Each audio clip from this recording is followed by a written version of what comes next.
ബഹുമാനപ്പെട്ട ധനമന്ത്രിയെ ഇങ്ങനെ ഒരു യോഗത്തിൽ ആദ്യമായിട്ട് കാണാൻ സാധിച്ചതിനുള്ള നന്ദി രേഖപ്പെടുത്തുകയാണ്. ഈ ഗവൺമെന്റ് അധികാരത്തിൽ വന്നിട്ട് 3.5 വർഷം കഴിഞ്ഞു. 3.5 വർഷമായി.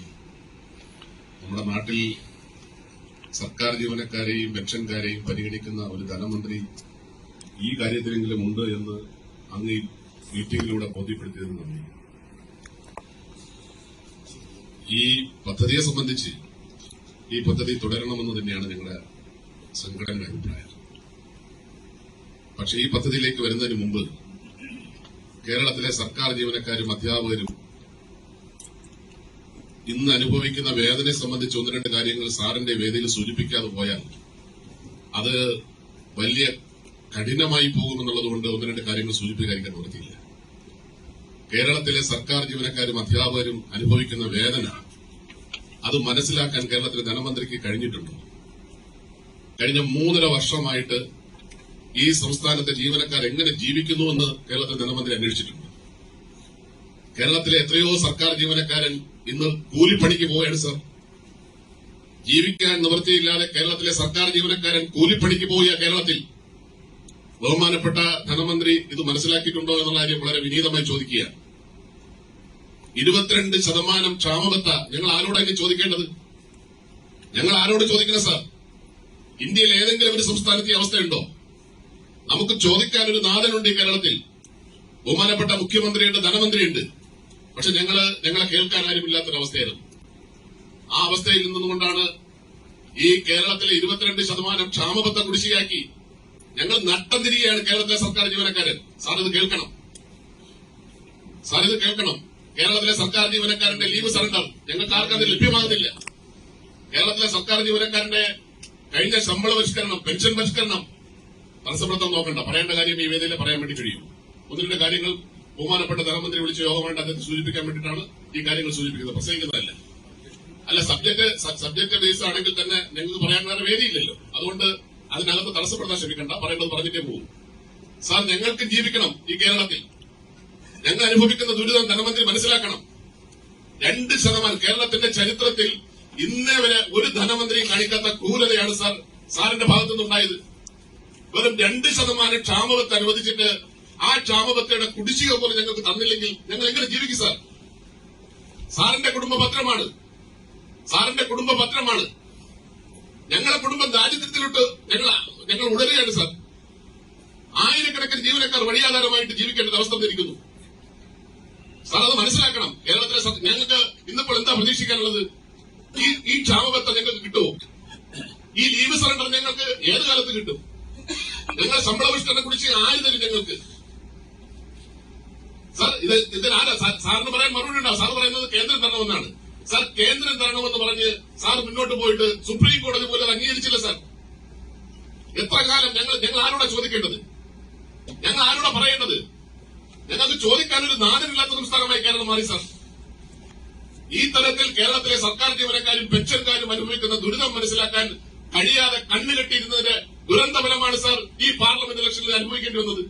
ഇടതു മുന്നണി, നിങ്ങൾ കണ്ണു തുറന്ന് കാണണം. ബാക്കി എല്ലാത്തിനും പണമുണ്ടല്ലോ, എല്ലാ കാര്യത്തിനും പണമുണ്ടല്ലോ. സർക്കാർ ജീവനക്കാരന്റെ ഈ കാര്യം കൂടെ കാണാനും കേൾക്കാനുമുള്ള ഒരു മനസ്സ് നിങ്ങൾക്കുണ്ടാവണം. അല്ലെങ്കിൽ ചരിത്രം കാത്തുവെച്ച ചില കാര്യങ്ങൾ, ഒരു കാലത്ത് സംഭവിക്കാത്ത കാര്യങ്ങൾ ഉണ്ടാകുമെന്ന് മാത്രമേ ഇത് സൂചിപ്പിക്കാനുള്ളൂ. ഞാൻ മെഡിസിപ്പിലേക്ക് വരികയാണ്. സാർ, മെഡിസിപ്പിനെ സംബന്ധിച്ചിടത്തോളം മെഡിസിപ്പ് സാർ പറഞ്ഞു ഇന്ത്യയിൽ ഏറ്റവും നല്ല ഒരു പദ്ധതിയായിട്ടാണ് മെഡിസിപ്പ് സാർ അവതരിപ്പിച്ചതെന്ന് പറഞ്ഞത്. സർക്കാരിന് എന്താ സാർ ഈ മെഡിസിപ്പ് പദ്ധതിയിലെ സർക്കാരിന് എന്ത് ബന്ധമാണ് ഈ മെഡിസിപ്പ് പദ്ധതിയായിട്ടുള്ളത്? സർക്കാരിന് ഇടനിലക്കാരന്റെ പണിയാണോ? സാർ ഒരു ഗവൺമെന്റ് ജീവനക്കാരന് വേണ്ടി ഒരു പദ്ധതി പ്രഖ്യാപിച്ചാൽ, പെൻഷൻകാർക്ക് വേണ്ടി ഒരു പദ്ധതി പ്രഖ്യാപിച്ചാൽ അതിന്റെ വിഹിതം കൊടുക്കാനുള്ള ഒരു മര്യാദ സർക്കാരിനുണ്ടാവണ്ടേ? 1 രൂപ പോലും വിഹിതം കൊടുക്കാതെ ഒരു പദ്ധതി പ്രഖ്യാപിക്കുക. ഈ പദ്ധതിയെ സംബന്ധിച്ചത് പ്രഖ്യാപിക്കുന്ന വേളയിൽ എന്താ സാർ സംഭവിച്ചത്? ഞങ്ങളുടെ യോഗം ഞങ്ങളെ വിളിച്ച് കേട്ടില്ലേ? ഫൈനലായിട്ട് ഈ പദ്ധതി പ്രഖ്യാപിക്കുമ്പോൾ ഞങ്ങളത് കേൾക്കാൻ പോലും തയ്യാറായില്ല. സാറിന് ഇപ്പൊ ഈ യോഗത്തിന് വേണ്ടി വിളിക്കാൻ വേണ്ടി തയ്യാറായി. പക്ഷെ കഴിഞ്ഞ ഗവൺമെന്റ് കാലത്ത് അവസാനം ഇത് കേൾക്കാൻ പോലും തയ്യാറായില്ല. പദ്ധതി പ്രഖ്യാപിക്കായിരുന്നു. 1 രൂപ സർക്കാർ വിഹിതം തരാതെ ഒരു പദ്ധതി നടപ്പിലാക്കിയിട്ട് പറയാണ് ഈ പദ്ധതി ഇന്ത്യയിലെ ഏറ്റവും വലിയ പദ്ധതിയാണെന്ന്. മറ്റേതെങ്കിലും ഒരു സംസ്ഥാനത്തെ അവസ്ഥ ഉണ്ടോ സാർ? എന്തുകൊണ്ട് ഈ പദ്ധതിയിൽ ഇത്രയും പരാതി ഉണ്ടാക്കാൻ എന്താ? എന്തുകൊണ്ടാണ് സ്വകാര്യ ആശുപത്രികൾ സഹകരിക്കാത്തത്? അവർക്ക് ആവശ്യമായിട്ടുള്ള നമ്മൾ നിശ്ചയിച്ചിട്ടുള്ള ഒരു അസുഖത്തിന് വേണ്ടി നിശ്ചയിച്ചിട്ടുള്ള ആ ടാർഗറ്റ് അവർക്ക് സ്വീകാര്യമല്ലാത്തത് കൊണ്ടാണ്. അതിന് സർക്കാർ എന്താ ചെയ്യേണ്ടത്? ജീവനക്കാരിൽ നിന്ന് കൊടുക്കുന്ന തുല്യമായ തുക, പെൻഷൻകാരിൽ നിന്ന് കൊടുക്കുന്ന തുല്യമായ തുക അതും സർക്കാർ കൊടുത്തുകൊണ്ട് സർക്കാരും അതിനോടൊപ്പം തുല്യമായ തുക നൽകിയാൽ ഈ പ്രശ്നം തീർന്നു. ഇത് 1 രൂപയുടെ കാശ് പോലും സർക്കാർ കൊടുക്കുന്നില്ല. ഞങ്ങളിപ്പോ നോക്കിയപ്പോ 2050 കോടി രൂപയാണ് പിരിച്ചെടുത്തിരിക്കുന്നത്.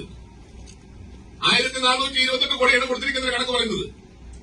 കഴിഞ്ഞ ഈ 3 വർഷത്തെ സ്കീം അനുസരിച്ച് 2000 കോടി രൂപയുണ്ട്. കോർപ്പസ് ഫണ്ട് ഉൾപ്പെടെയുള്ള കാര്യങ്ങൾ അതിനകത്ത് വരുമാനിക്കാം. പക്ഷേ കേരളത്തിലെ മെഡിസപ്പിനെ സംബന്ധിച്ചത്, ജീവനക്കാരെ സംബന്ധിച്ചിടത്തോളം മെഡിസപ്പ് ഒരു പരാജയത്തിലേക്ക് മാറിയിട്ടുണ്ടെങ്കിൽ അതിന്റെ പൂർണ്ണ ഉത്തരവാദിത്വം സർക്കാരിനാണ്.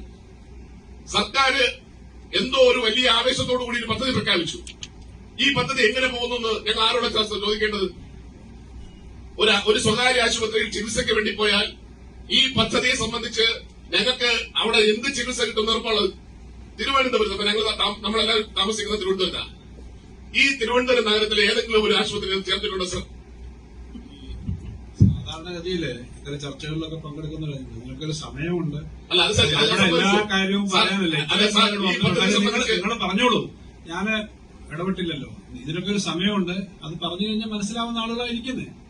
അതൊക്കെ കേട്ട് കഴിഞ്ഞാലൊന്നും വിഷമം ഉണ്ടാവുന്ന ആളുകളല്ല. പക്ഷേ ഇതിന് ഒരു സമയം, ഞങ്ങളുടെ നേതൃത്വം ബാക്കിയുള്ളവരായിട്ട് ആലോചിച്ചിട്ട് സമയക്ലിപ്തതയൊക്കെ ഞാൻ അവസാനിപ്പിക്കുന്നു. സമയത്തെ കാര്യം പറഞ്ഞ് അവസാനിപ്പിക്കുകയാണ്. സാർ, കേരളത്തിലെ സർക്കാർ ജീവനക്കാർക്കും